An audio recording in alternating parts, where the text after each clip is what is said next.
Right. Morena, thank you everyone for being here this morning for the KiwiRail presentation.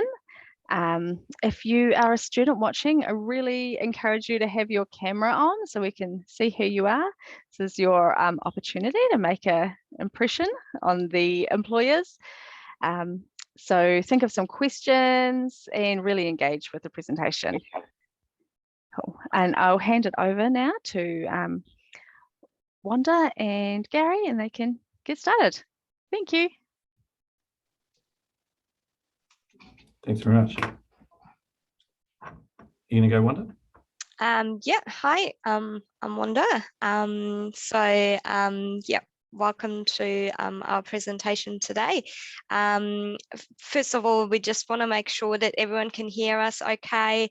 If you do have any questions, feel free to write them down. We can go through them at the end. Yeah, I will hand over to Gary. Gary will talk you through a little bit about us, and I will later on talk a little bit about the graduate program in general. Thanks very much, Wanda. So morning everyone, and what we're going to go through today is just a quick agenda around our KiwiRail graduate program. First of all, a bit about KiwiRail, about who I am, and what we do at KiwiRail, the value that KiwiRail adds to New Zealand, and then Wanda will take us through a bit more of the graduate program, the intern opportunities that we have here at KiwiRail, which is we've worked through a number of graduates and interns, and some of them have reported directly to me, and it's been super exciting. So so we'll talk about what the graduate program is about, how to apply, and ask any sort of questions you have along the way. So that's the plan of attack. So who am I? Who's this dude talking to you? So I'm Gary Whale. I'm my fancy title, which is hard to put on a business card, but I'm Group Manager Market Strategies. So when you think market strategies, it's all sorts of markets that KiwiRail operates in. So not only from rail, but freight and property and tourism and construction, all sorts of markets. So quite a wide range of markets. So I look after all of that sort of market strategy. I'm an economist by background. I did a BA Economics at Massey University many decades ago, too many to remember. I've had 12 years now at KiwiRail, so it's in the blood. I had 15 years at New Zealand Post, where I was doing a lot of, at one point I was the head of delivery, which is good fun, so the head postie, and 4 years at the New Zealand Treasury, and that and it was a heck of an experience in itself. One of the things I did while I was at New Zealand Treasury, many years ago, back in 1993, the government was selling state-owned enterprises, and I was actually the analyst that sold KiwiRail, or worked on the sale of KiwiRail. So really interesting to be back in KiwiRail 12 years, you know, for the last 12 years, and seeing the impact of that. So my team does we look across a broad range of pricing and costing for KiwiRail to make sure that we're pricing into the markets appropriately, mainly in the rail freight business, but across a wide sector. So yeah, so that's sort of the background, and that sort of the nature of I am, and who reports to our chief, so in the senior management team. Cool. My interconnection is unstable. Here we go. So I guess so. The next question is: Do you know what we do in KiwiRail? And that's sort of an open question back to you guys. Do you have a sense of what we do already? How much research have you done? What sort of markets do you think we operate in?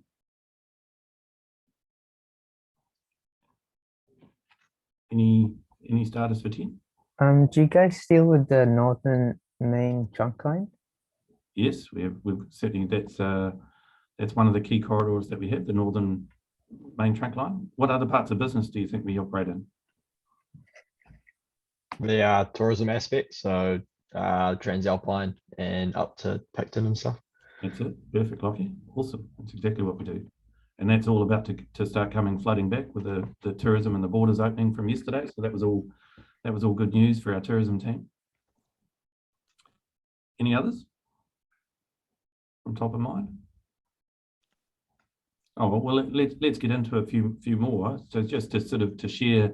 So Lockie, you were bang on the button in terms of the tourism. So it's you've seen our great journeys of New Zealand is sort of the brand that we have. So creating those great journeys, and it's almost like that Nike tick scenario where you can come down on the Northern Explorer, go across on the Inter-Islander, go down on the coastal Pacific, and then onto the Transalpine, right? So if you can visualize that, that's sort of a tick journey, and it's saying sort of the connection. So you can connect journeys on the Inter-Islander. Probably 35% of our market, for passenger market, are international tourism. So we've been severely impacted by borders being closed. Whereas our scenic services is about 65% international tourism. So you can see why over the last couple of years with COVID, that's really dramatically impacted our scenic services, and we actually shut them down, except the Transalpine, which is whether you knew, but the Transalpine is probably one of the top 10 train journeys in the world. So it's really exciting to have that in our portfolio, and it's sort of the jewel in our crown. And that's still been operating, but we're only just about to bring back the Northern Explorer and Coastal Pacific from about September, once we get those lovely tourism people coming back into the country, and we get the volumes to make it supportive. So that's the tourism side. And then the Inter-Islander was there as well. So the Inter-Islander is three big ferries at the moment between operating across the Cook Strait.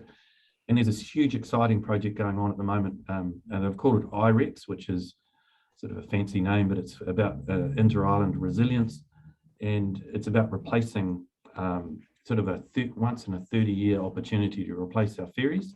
So we've ordered 2 really big, fancy, brand new ferries, which are being built at the moment, and we're going to upgrade our terminals in Picton and Wellington to accommodate those new ferries. So there's a huge, nearly $1.5 billion of investment is being made into replacing those ferries and those assets. And we've got big teams that are working on, effectively that once in a generation change in the Inter-Island, to replace the ferries, to replace the terminals, to really upgrade our systems and the way we operate and all sorts of things. So Inter-Islander is a huge focus for us at the moment. And in this last year, we've had some quite big challenges with that, because one of our big ferries, would you believe, broke a gearbox. And I can tell you, a gearbox on a ferry is not the same as a gearbox on a truck. it's huge, and so that's put us in the back foot for a bit. The other core part of our business is freight, so rail freight, and so that you'll see the big freight trains moving up and down the country, carrying cargo to and from ports. That's what the history of rail was all about. It was first created back in the 80s, 1800s, not the 80s. To effectively be that transport mode of moving stuff to and from ports. And when you look at the rail network, that's what it's all about. It all connects effectively big cities and ports together. So we still move a lot of containers to and from ports. We move a lot of domestic freight between the islands, which then goes on the Inter-Islander ferry. We move a lot of export products, so a lot of Fonterra's products from their dairy factories to export ports, etc. So we move coal from the west coast of the South Island across to Littleton. So there's huge expansion in that freight mode as we try and get those pesky trucks off the road and get more freight put onto rail. So there's a big push at the moment around sustainability and getting trucks off the road. You've seen that congestion tax announced, or congestion charges announced in Auckland the last few days. That's got to be good for rail, right? That's got to be good for getting people out of their cars and off their trucks and onto rail. So real push by the government, which is awesome, to make the most of the investment they've already made in rail. So that's sort of the big part of the rail part of the business as well. So when we operate on the rail network, we operate on what we call the rail corridor, and we are one of the biggest landowners in New Zealand. Unfortunately, we own lots of really skinny pieces of land, as you can imagine. But what do you think? What do you think we paid for the land that the railway operates on? Any guesses of what we paid for it?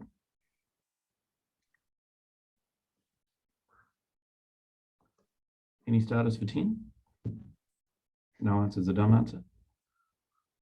Is it subsidised by the government? Yep, that's part of the answer. It was When was the land bought? Was it bought like ages ago, or like in today's money, or like? Yeah, well, that again, a good piece, because a whole lot of that land was bought or secured by the government, by the Crown, back in the 1800s. Oh. Right, and it's a bit of a trick question, but it was trying to get the juices flowing in terms of the questions. But you're onto it in terms of, you know, the under the legislation, rail can actually we're able to purchase land, so we can still do that today, and we're doing some of that in Northland around the Marsden Spur line that going up to Marsden Point that people have been talking about.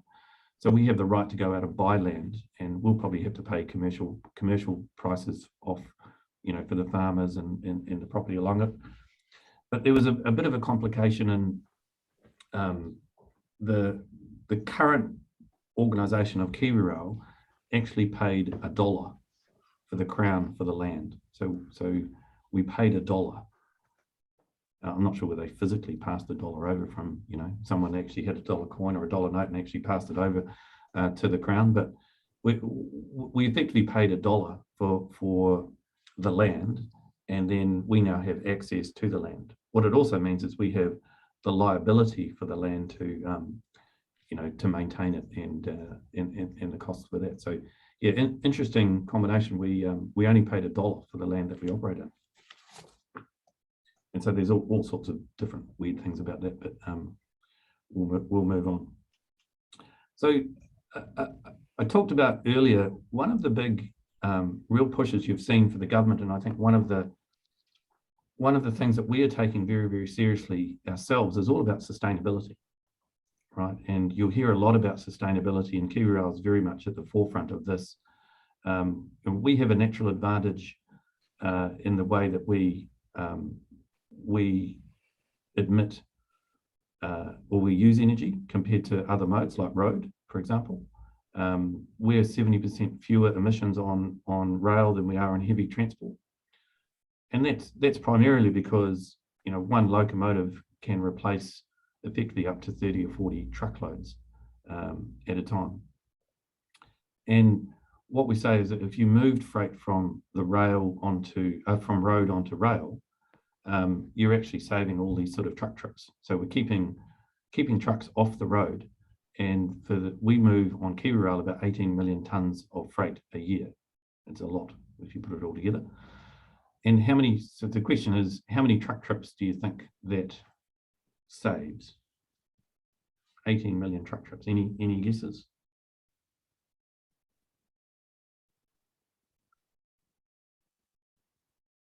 Hundreds of thousands? Hundreds of thousands, yes. More than hundreds and thousands. Maybe 15 million? 15 million? Oh, there's a go. All right, 15 million. Perhaps too high, but the more closer to just over a million, right? So just over a million. So 18 million tons, and each truckload can take about a full truck can take about 28 ton. And if a truck goes full one way and empty the other, that's sort of two trips divided by 28 is 14. So if you took 18 million tons and divided that by 14, who's got their calculator ready? 18 million tons divided by 14 is, according to my calculator, 1.3 million truck trips. Now go and line 1.3 million trucks up on the southern motorway, and that's a lot, right, end to end. But that's a lot of truck trips that we avoid, right? So a lot of drivers, a lot of diesel, a lot of road maintenance, all those sorts of things. So it's really important when we talk about mode share that we get those dirty trucks off the road. And I'm unashamedly biased here because I'm trying to support rail and not the trucking industry. But the whole thing is getting rail is more efficient and carbon efficient than road. Therefore, we need to get those trucks off the road and freight off trucks and onto rail. And you've seen that over the last decades, it's probably gone the other way, where the majority of freight was on the rail, and then government policy supported going back the other way. Now this government is very much in support of moving trucks off the road onto rail, and off we go. So there's a big push around sustainability, and how do we avoid using diesel as much as we can, and we've got some big projects around that. The other one is around safety, and rail is a much safer form, and so it's also we have a big safety campaign about operating around the rail network, and we have these weekly. Once a year, we have a program called a Track Safe New Zealand campaign. Has anyone seen those campaigns? Has it ever been drawn to your attention about being safe around rail and watch for trains, and look left, look right, don't avoid pedestrian, don't just go across those rail crossings? I've seen a little bit of it. Yeah. Yep. So because we unfortunately those big locomotive trains are bloody hard to stop, right? So and yet people run the gauntlet and try and zip across crossings, and because they get impatient, or you're all wearing your headphones. And so we have this campaign, in a rail safety campaign that you'll see. And so I ask you to look out for it, because it's coming up. It's coming up over the next few weeks. So keep an eye out for that, and you'll hopefully you'll get the connection. Tell your friends, be safe around trains, around the railway tracks. Jolly headphones and cell phones are incredibly dangerous when you're around rail tracks. So as a safety moment, I'd share with you all, be really, really careful around train tracks. So rail itself does offer huge benefits to the regions through when we increase productivity and creating jobs. We've seen in terms of the tourism industry, bringing tourists to the West Coast, to Auckland. When we stop those scenic trains, a lot of the regional communities are really upset by that, because it's saying, actually, we need your trains coming to our communities, and people coming and visiting us creates jobs in cafes and hotels and bars, etc. So we also help that, creating those jobs through delivering goods to people in ports, taking freight off regional roads. In particular, logs is a good example. So can we get those nasty logging trucks off the roads and put the rail onto put logs onto our roading trucks? Right. So that's a key thing for us in terms of our sustainability.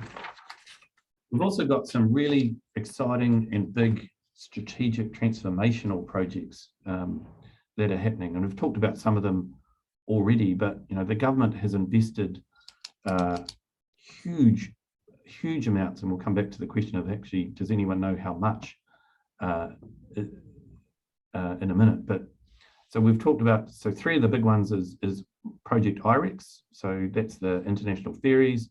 So we've got big teams, the Inter-Islander ferries, sorry. So big teams working on two big, large rail-enabled ferries, the port infrastructure, with a real sort of focus on more fuel-efficient, climate change, etc. So those new ferries will emit, the old ones use about 35 million litres of diesel, right? And the new ones will be about at least 50% more fuel efficient than the old ones. So that's an awesome amount of diesel that we're going to save just from those new Inter-Islander ferries. There's a massive investment in terms of Auckland Metro. So you will have seen the electrification and the new trains that have been invested in Auckland over the last decade. There's new electric trains being pushed through to Pukekohe. We've put in 3 new train stations in South Auckland over the last few years, And KiwiRail is doing a huge amount to support that City Rail Link project in Auckland. And KiwiRail effectively take over the management of the infrastructure and the rail lines and the signalling and everything for that City Rail Link once that City Rail Link's up and running in 2024. So there's a huge amount of investment going on in Auckland Metro. And then there's also you also got Future Rail in Wellington. So again, a lot of reinvestment projects you're seeing, and if those of you who live in Wellington, you'll see at night time huge investment to upgrade the Wellington infrastructure. So a lot of this infrastructure that's been in place for years and years and years has needed replacing, and successive governments over the years haven't spent what they needed to have spent.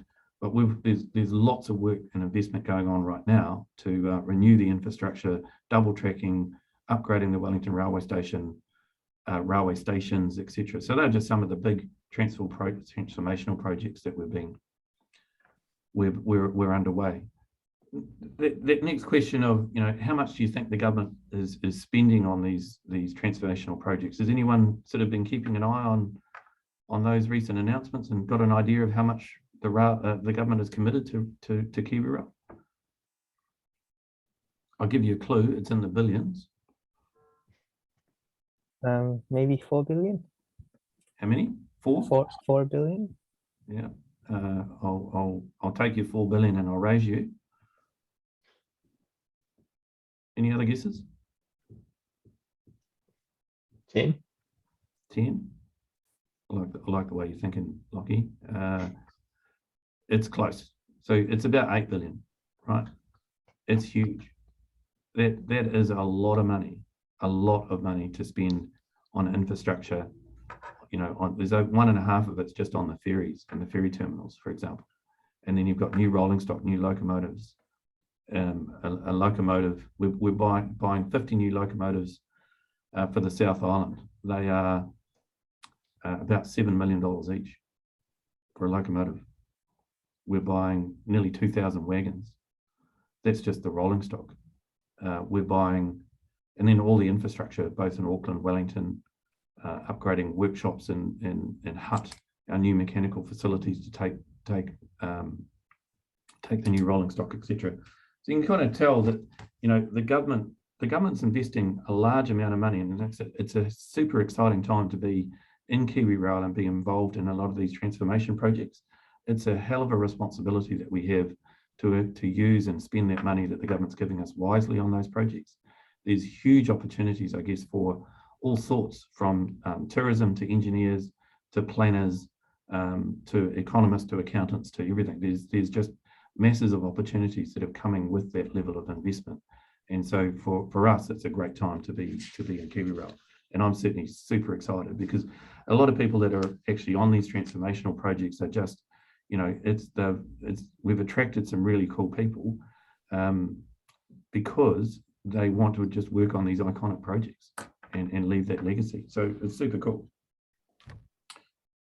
So one of the bylines we have in KiwiRail, awesome, is, see how I did that? Is stronger connections, better New Zealand. So that's sort of the vision we have, stronger connections. So connecting both people through passenger and connecting communities through freight, connecting tourisms, connecting families, connecting ports. So you can see that sort of the connections piece in our byline to create a better New Zealand. So a better New Zealand in terms of more sustainable economy, a more safer way to operate, keeping trucks off the road, all those sorts of things. And we talk about this measure of value of rail, and the value of rail is not just about measured in profitability that the accountants might get super excited by. It's actually taking into account a special methodology about the economic value, and we've tried to quantify the economic benefit value of rail to the New Zealand economy every year.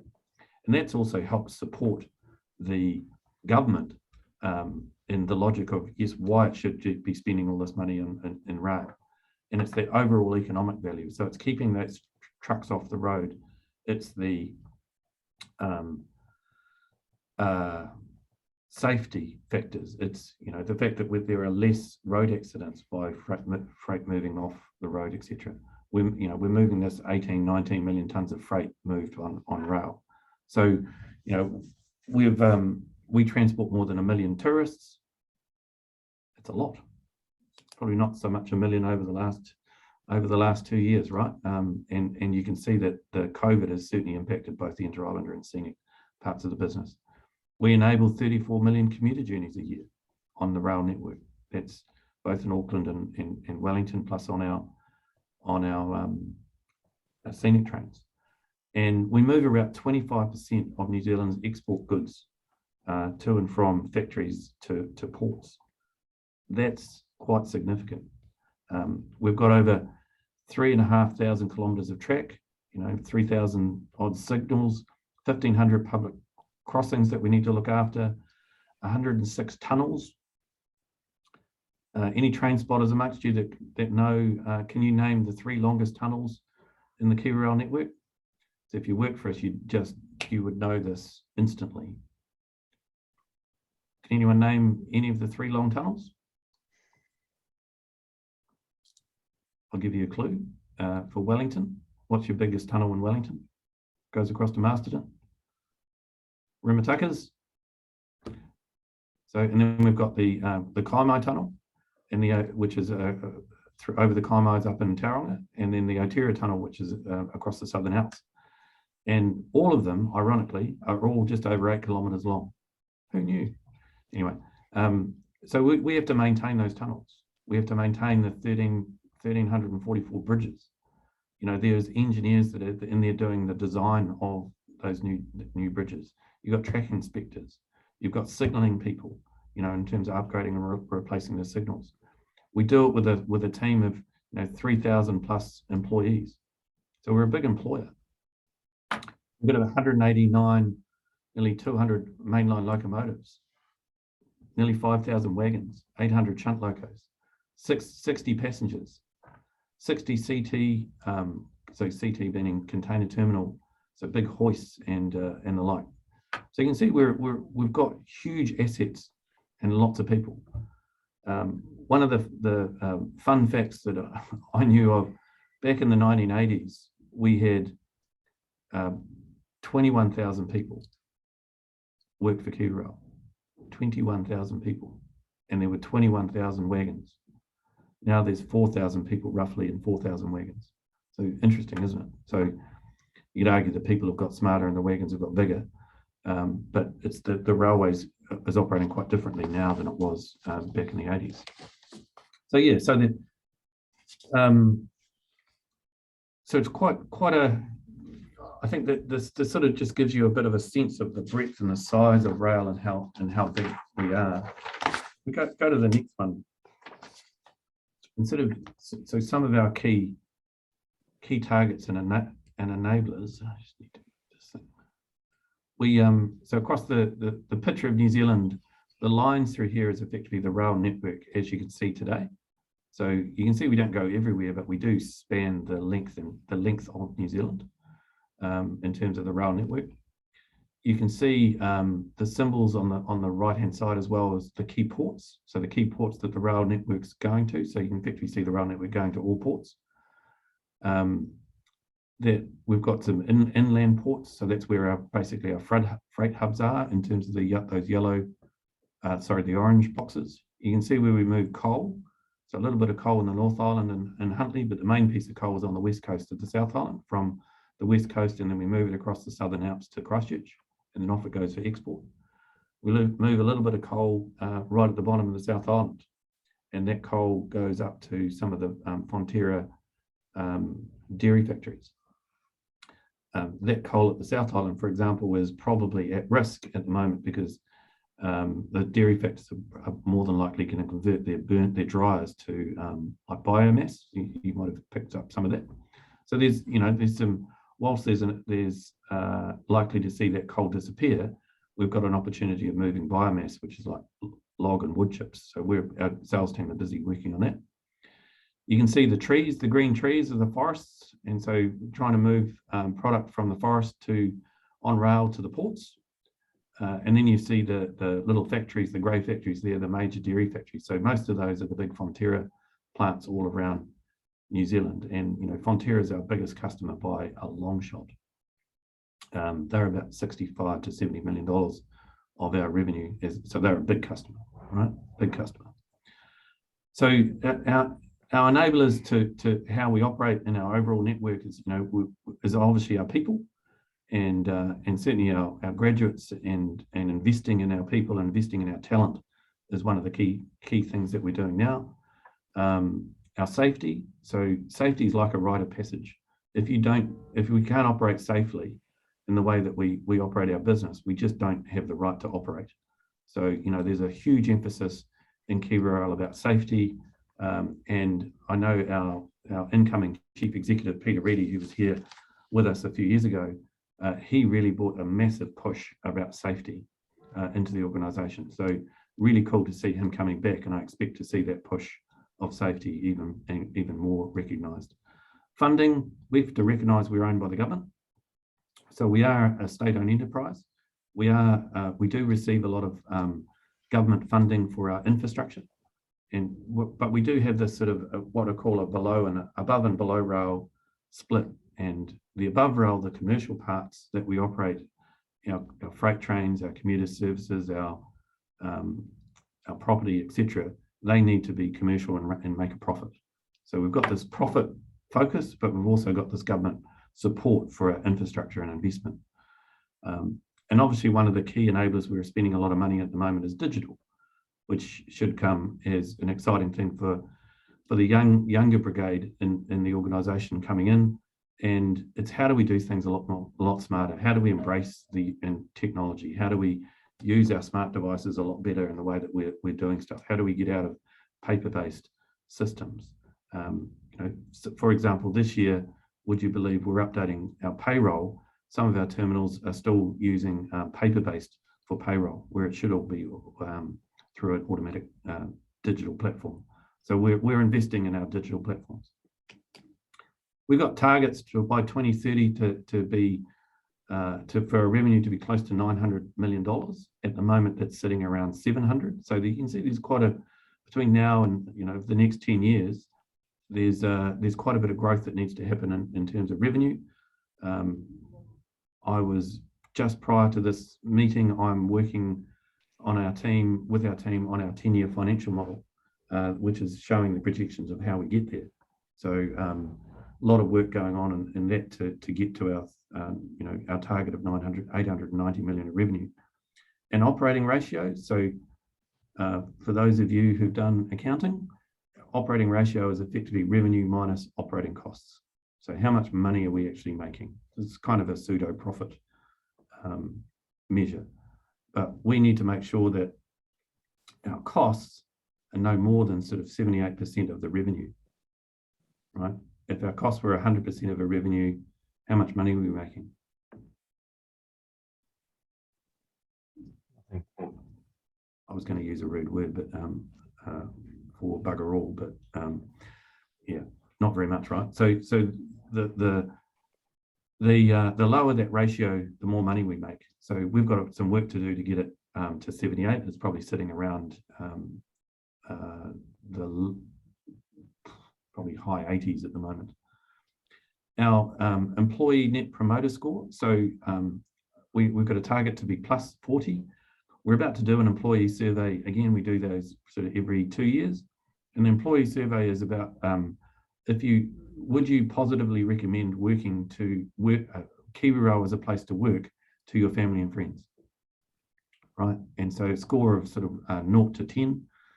And a positive score is hard to get because it's effectively saying all those people that record, I think 8, 9 or 10 in terms of, yep, you would strongly recommend, they're the scores that are positive, and effectively scores less than 8 are negative. So to get an overall positive score is a really hard thing to do. And so we're working really hard to make sure that you know, our employees feel that KiwiRail is a safe and happy and cultural and good employer, and somewhere that they would recommend. So a lot of the policies and practices we have in play is to get that net promoter score as high as we can and make it a place where people want to come and want to stay. And so you'll see a lot of work on that. Safety, we've got a safety record of TRIFR, so that's a safety metric. So how many accidents are we having effectively per hour of employment? And it's done in sort of, there's a technical term there, it's done in parts per millions of hours. And I think it's, so the TRIFR rate is, we have 4 accidents per million hours of work. And you know, that number needs to be as low as possible, and getting it to 4 is quite a challenge. We also want to be on track for this net carbon zero. So you've seen a lot of, hopefully you guys have probably been involved in some of this as well, is seeing what the government's doing around carbon zero and those carbon zero targets. You had the COP26 forum the other not a few months ago. There's lots of work that the Green Party's doing and sort of pushing the government around and everyone around net carbon zero. So converting those nasty diesel locomotives to electric locos, for example, is a way that we can get rid of diesel. Buying more fuel efficient locomotives for the South Island is a way that we can minimize the amount of diesel we're using. More fuel efficient ferries. When we replace those ferries, again, another way of reducing our carbon footprint. So there's a lot of work to do still, but we're well on track and well invested in that carbon picture. And obviously we've got massive investment in our tracks, our signals, and inter-island ferries I've talked about. So yeah, there we go. So that's sort of the bit about KiwiRail in terms of what we do. Has anyone got any sort of obvious or any upfront questions? You know, did you want to know what we do or questions about what we do? So now's your chance. I just have a question. When do you plan to fully electrify the northern main trunk line? Oh, good question. Good question, Jensen. So funnily enough, I'm involved in a piece of work right now. So do you know which parts are not electrified? Do you? Well, I think I read about 65% is electrified right now. Pretty much. So the government back in, well before you guys were born, Bill Birch and the Think Big back in the 80s. I was around, funnily enough. I was probably about the only one on this call that was actually. Anyway, Bill Birch way back then, they did this, the Think Big and a big electrification investment between Palmerston and Hamilton. So they electrified the network between Palmy and Hamilton. And you also had the electrification in the Auckland Metro and the Wellington Metro.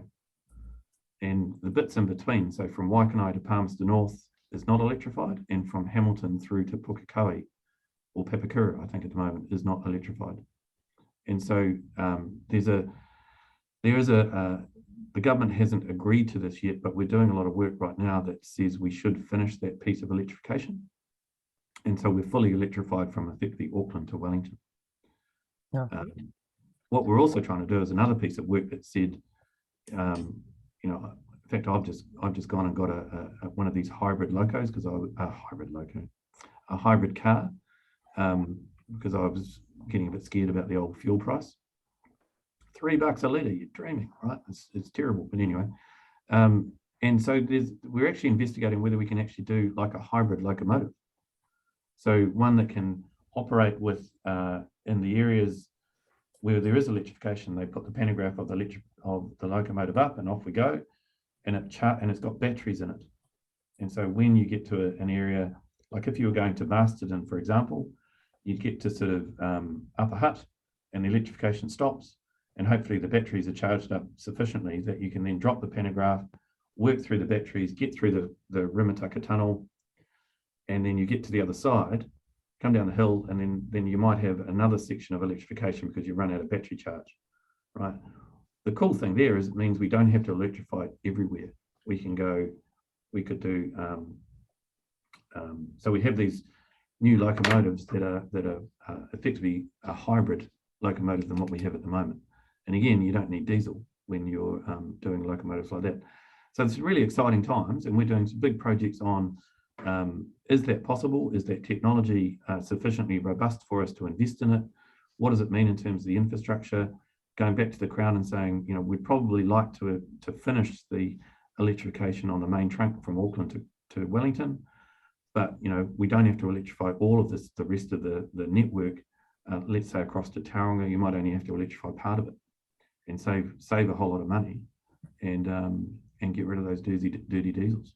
So good question. Okay. And one that we're right. You know, it's a really topical topic for us right now. And do you plan to achieve this within the next few decades? Yes, I think you'd see that in the next. I'd be surprised if we're not. A decision for that isn't made in, say, the next 3 to 4 years.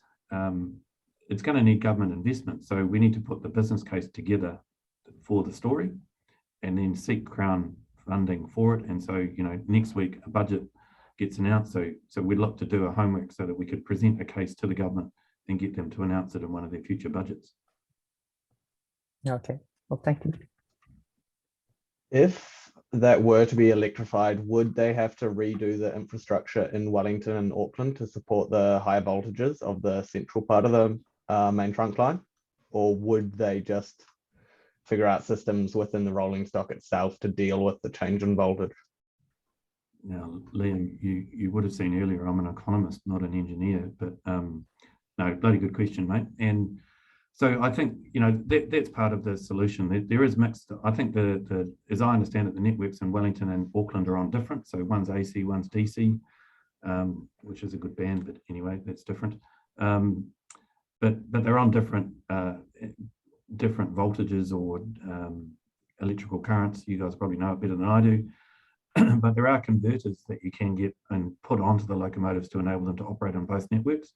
And so there's that sort of technology that you have.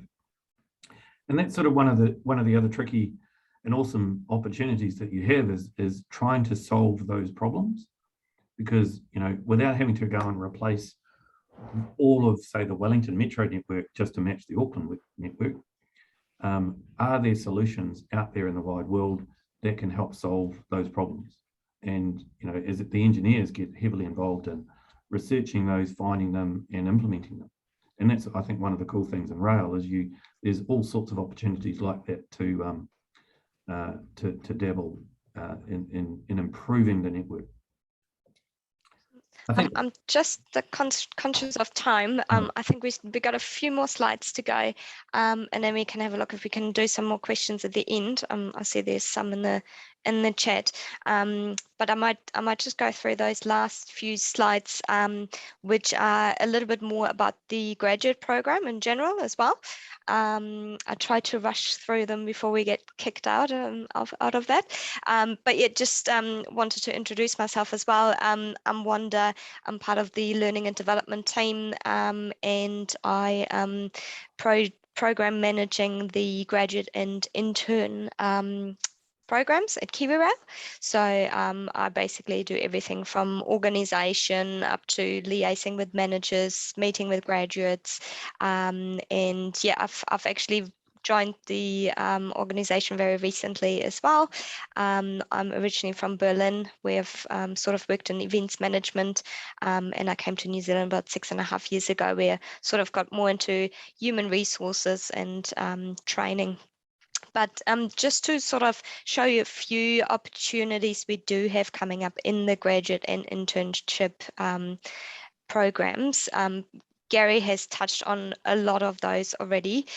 There will be a lot of opportunities in engineering.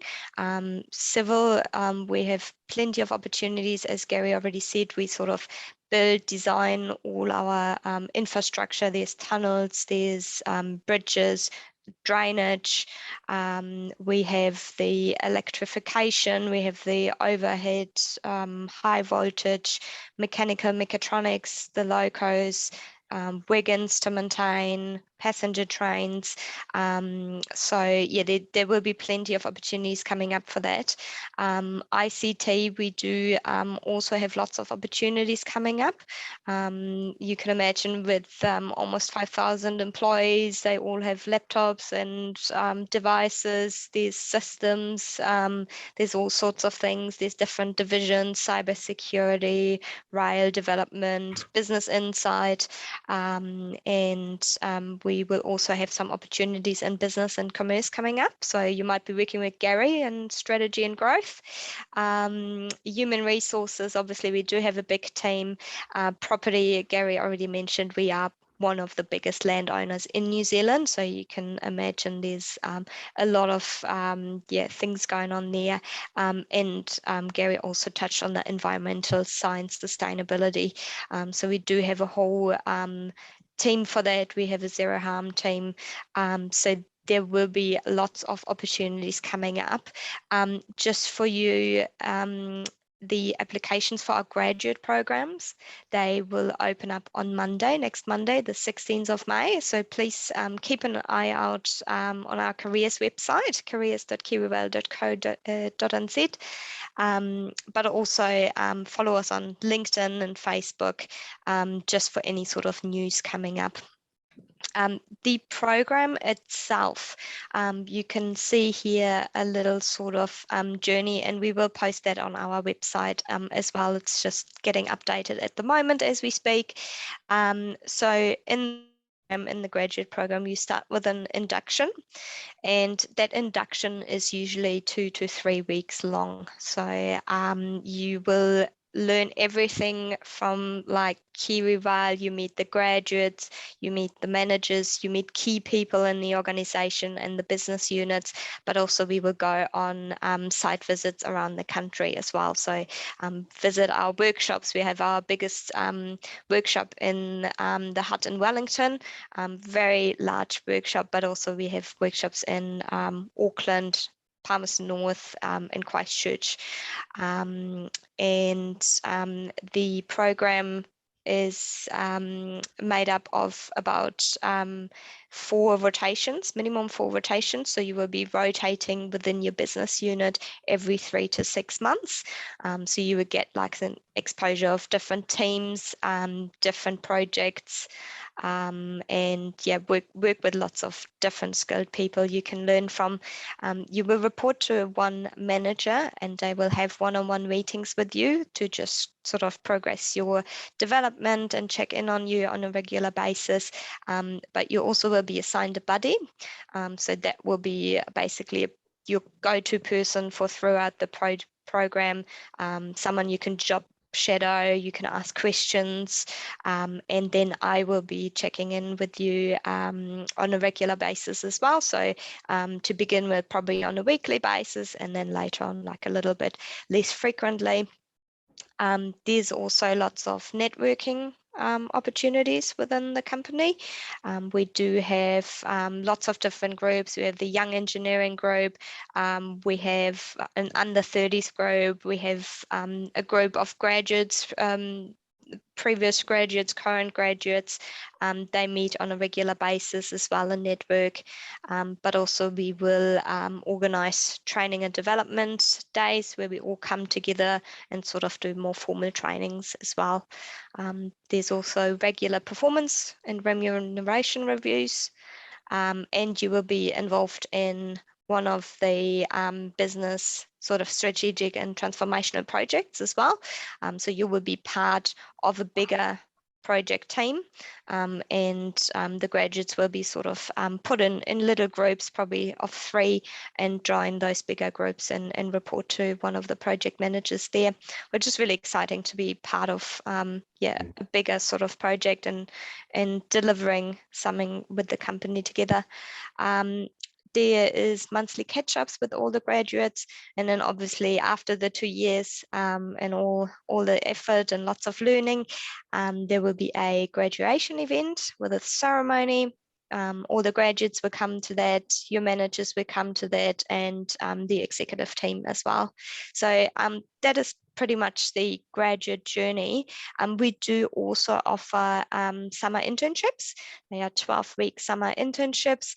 Applications for that open later in the year at around August, but again, please keep an eye out on Facebook and LinkedIn, and also on our careers website.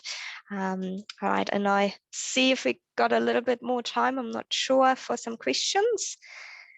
Sorry, I had to just waffle that down quickly. My fault for taking up too much time. That's all right. No problems. You guys, yeah, we've definitely got time for questions. Awesome. Okay, excellent. I see there's something in the chat. I'm not too sure if I can open that up. That's okay. The chat was just me telling everyone to take note of everything that's being said. Excellent. Does anyone has more questions? Sorry, I had to interrupt there before. Hi there. Sorry, I'm just in the tutorial.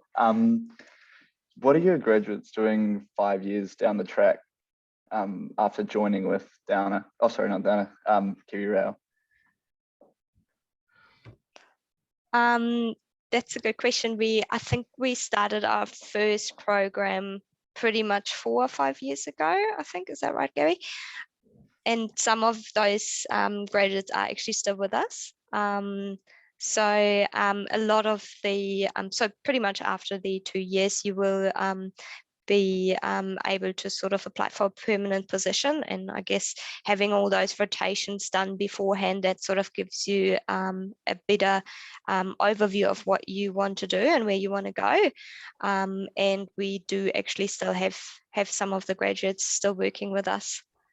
I think we still have quite a few of them from memory that I've seen around the trip. So absolutely, the grads get embedded back into a business unit and off they go. But as young people as well, you know, you're getting married and kids and all those sorts of things, or you're wanting to travel, and it's that flexibility that happens as well. So people have life-changing events that make them move around, and that just happens naturally. I think I've always said that our incentive within KiwiRail is to build our talent and to make KiwiRail such an attractive place to work that you won't want to leave. There are huge opportunities with us, and a lot of the grads now, you're seeing them embedded back into teams. They are literally popping up, running specific projects and you know, becoming project managers or are involved in a lot of these integration projects that we're actually talking about. So I think it's really, really cool. We are keeping a lot of them in it. The challenge for us is really to make KiwiRail so attractive that you don't want to leave. And you know, I see that as a challenge for all of us. Because if you're not challenged, why would you stay? And even why would you come? You know, so it's a super exciting time to be at KiwiRail, and you know, there is just massive opportunity. So, you know, get on board, guys. It's my pitch.